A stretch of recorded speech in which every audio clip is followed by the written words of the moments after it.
नमस्कार, मैं हूं अखिलेश पांडे और आप देख रहे हैं सी न्यूज भारत। वक्त हो चुका है न्यूज बुलेटिन का। इस बुलेटिन में हम जानेंगे कि कहां भाजपा प्रत्याशी चुनाव प्रचार के आखिरी दिन भी जुटे रहे चुनाव प्रचार में और कहां जिला अधिकारी ने की प्रेस कॉन्फ्रेंस वार्ता। इसके साथ ही साथ जानेंगे कि कहां महंगे फूल और गमले की चोरी से परेशान हुई महिला समाज सेवी। तो आइए इन खबरों पर विस्तार से करते हैं चर्चा। भाजपा के उत्तरी विधानसभा के प्रत्याशी पुरुषोत्तम खंडेलवाल प्रथम चरण के चुनाव प्रचार के आखिरी दिन चुनाव प्रचार में जुटे रहे। शासीपुरम सहित कई क्षेत्रों में जनसंपर्क कर 10 फरवरी को भाजपा के समर्थन में मतदान की अपील की। पुरुषोत्तम खंडेलवाल का कहना था कि प्रदेश में दोबारा भाजपा की सरकार बन रही है और उत्तरी विधानसभा में जनता का अपार समर्थन मिल रहा है, जिससे उनकी जीत पक्की है। इस दौरान मंडल अध्यक्ष मनोज बघेल, बॉबी वर्मा, अनुराग कुलश्रेष्ठ मौजूद रहे। होना है, क्या अपील करेंगे? जनता भारतीय जनता पार्टी के साथ है और मेरा सभी नागरिकों से अनुरोध है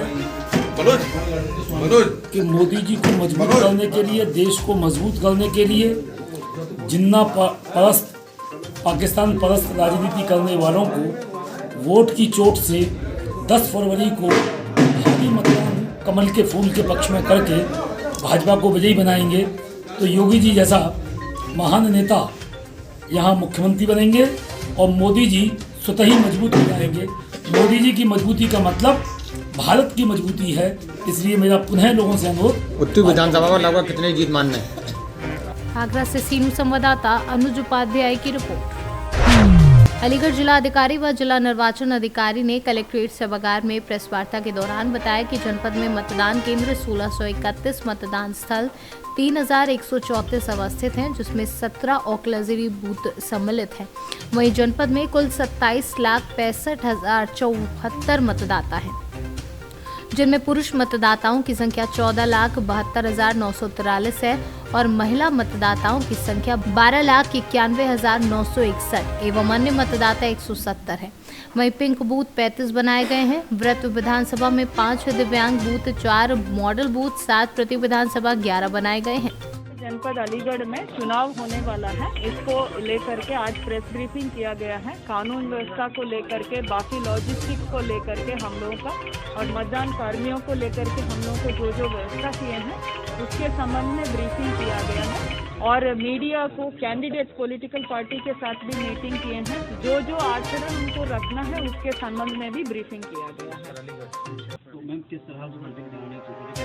हम लोग ये कोशिश पूरा हमारा रहेगा, 100% हम लोग इंश्योर भी करेंगे कि इंसिडेंट फ्री इलेक्शन हो और दूसरा ट्रांसपेरेंट माध्यम क्लियर रहेगा। वोटर को किसी तरीके का कोई भी दिक्कत नहीं होगा। कोई भी जो वोटर है उस कॉन्स्टिट्यूएंसी में वो आ करके अपना वोट पोलिंग बूथ में आके बिना कोई डर या कोई भी मोटिवेशन से आ करके वो अपना वोट डाल सकता है।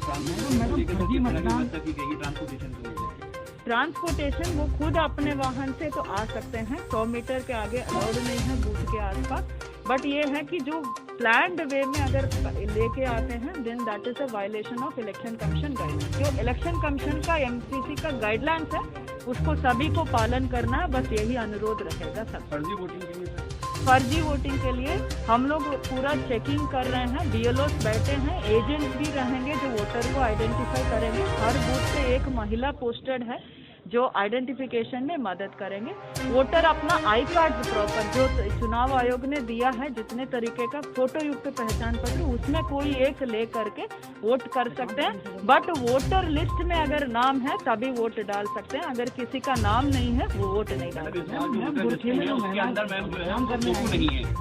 वोटर लिस्ट में जो लोगों के पास पर्चियां जा रही हैं, तो क्या इसमें voter slip is only for identification of the booth, तो पहचान पत्र उनको लेके आना पड़ेगा।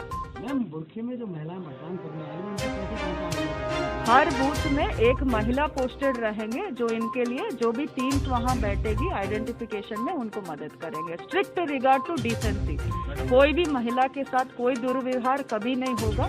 बट ये है कि वोटर से भी हमारा अनुरोध करेंगे कि कोई अगर आइडेंटिफिकेशन के लिए बताते हैं तो कृपया कोऑपरेट करें और प्रॉपर पहचान पत्र लेके आए वहाँ पे।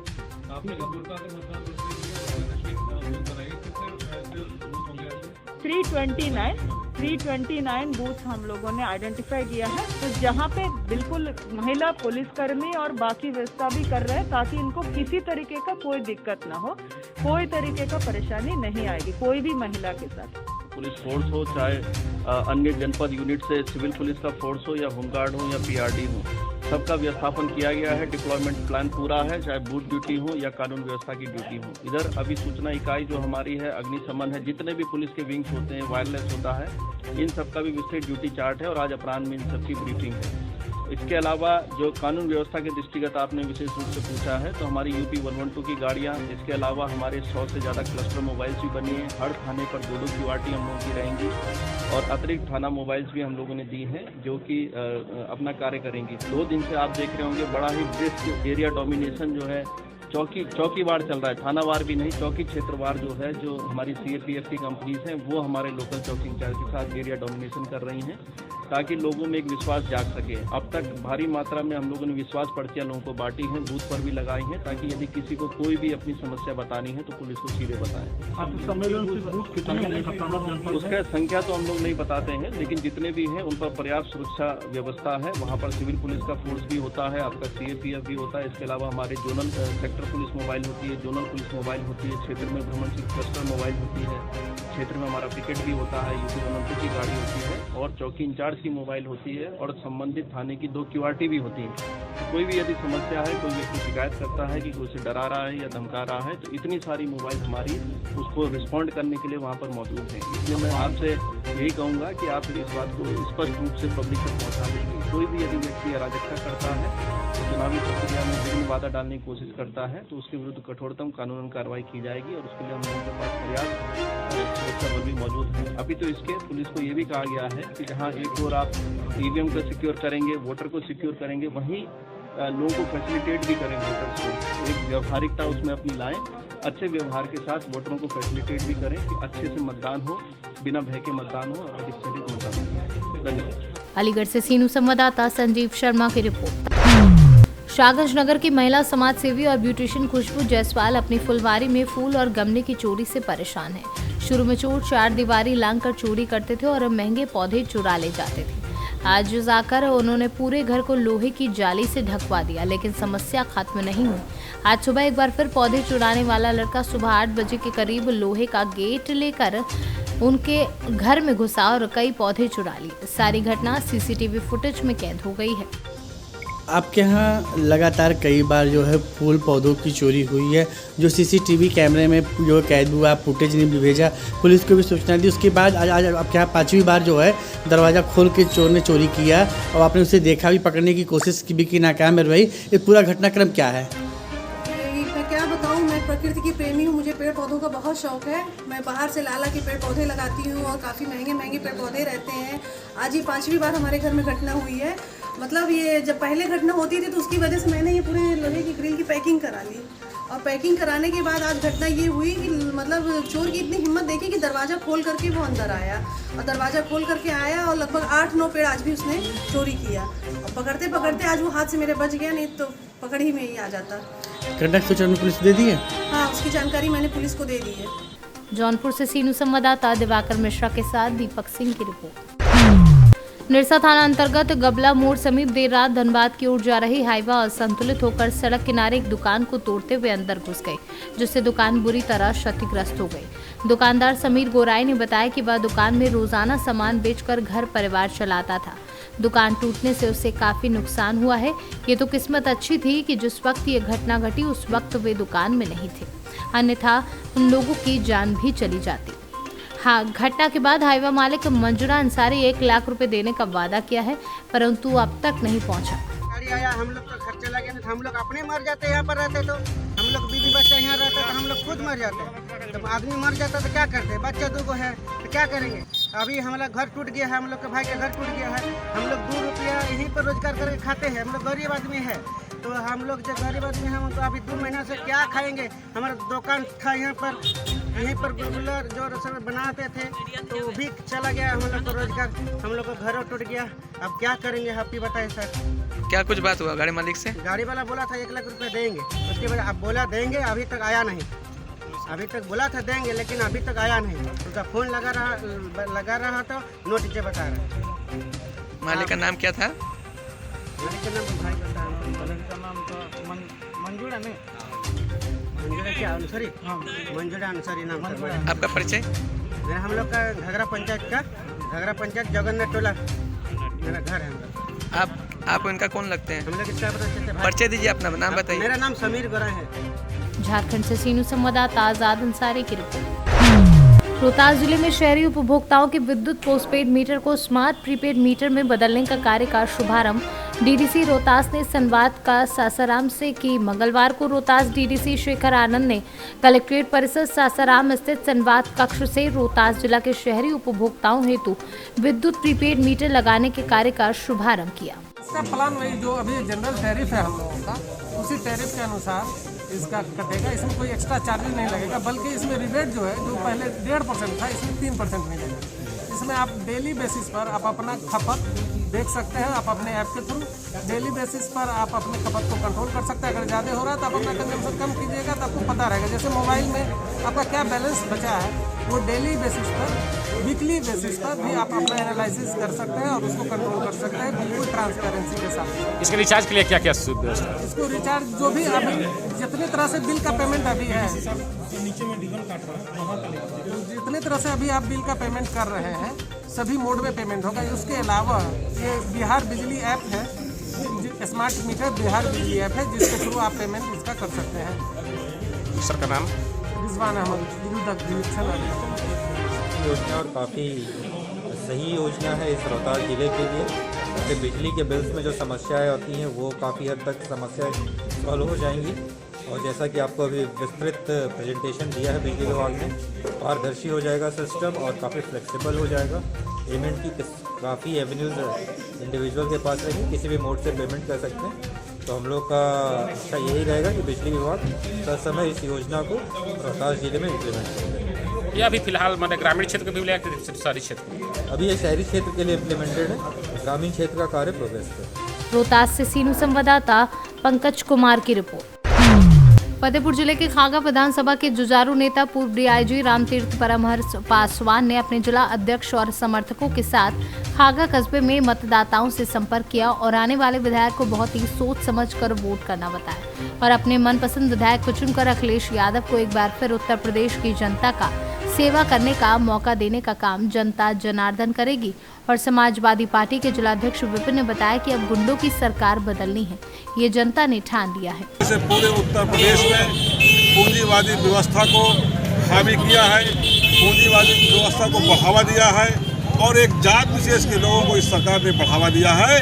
उसको उखाड़ फेंकने के लिए समाजवादी पार्टी के लोगों ने ठाना है, नौजवानों ने ठाना है, बुजुर्गों ने ठाना, किसानों ने ठाना है कि सरकार को बदलना है और नौजवानों की सरकार लाना है, किसानों की सरकार लाना है, मजदूरों की सरकार लाना है और आम जनमानस की, गरीब की सरकार लाना है, मजदूर की सरकार लाना है। उत्तर प्रदेश में कितनी सीटें ला रहे हैं? देखिए, हमारे राष्ट्रीय अध्यक्ष जी ने कहा है कि हम 400 सीटें पाएंगे। निश्चित तौर से जिस तरीके से आम जनमानस का उत्साह हम लोग देख रहे हैं और समाजवादी के पक्ष में जिस तरीके से लोग अपने अपने जगह पर समाजवादी पार्टी को समर्थन दे रहे हैं, गाँव में, गलियों में, शहरों में, निश्चित तौर से ये लगता है कि समाजवादी पार्टी की प्रचंड बहुमत की सरकार बने। फतेहपुर से सीनू संवाददाता ब्रजेश श्रीवास्तव की रिपोर्ट। ये तस्वीरें हैं रेवाड़ी के अति व्यस्ततम सट्टा बाजार की, उस सड़क की जो 2 महीने पहले नगर परिषद द्वारा तोड़ी गई थी और एक दिन पूर्व रातों रात ही इसे बना दिया गया।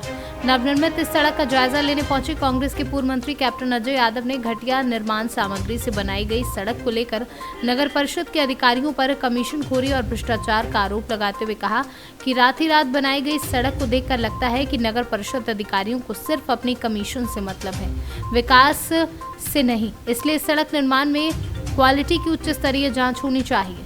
बाजार के दुकानदारों ने भी नगर परिषद पर इस सड़क निर्माण को लेकर भ्रष्टाचार के आरोप लगाए। सड़क के मुद्दे को लेकर क्या कहेंगे? देखिए, ऐसा है कि मैंने पहले भी कहा था कि जो म्यूनिसिपल कमेटी के जो ठेकेदार हैं वो सारे बाहर के ठेकेदार आ गए हैं। वो मन मर्जी करते हैं। यहाँ सट्टा बाज़ार में कम से कम जो है पहले तो सड़क को तोड़ दिया और कम से कम 5-7 दिन तक सड़क टूटी रही। मैंने कहा 2 महीने तक टूटी रही सड़क, 2 महीने तक सड़क टूटी रही। उसके बाद मैंने फ़ोन किया तो सड़क जो है रात को 11 बजे आए और सुबह 6 बजे सड़क बना के भाग गए ताकि कोई देखे ना। सारा अब ये रोडियाँ सारी देखें आप बाहर निकल रही हैं, जितने भी सीवर के ढक्कन हैं उन सबको ढक दिया। तो मैंने अभी जो हमारे डिस्ट्रिक्ट के म्यूनिसिपल कमिश्नर हैं गोगिया जी, उनको बोला है, मैंने बोला है कि आप आके इसका निरीक्षण करो और इसको जो है जो ढक्कन तो कम से कम उसको खोल दो।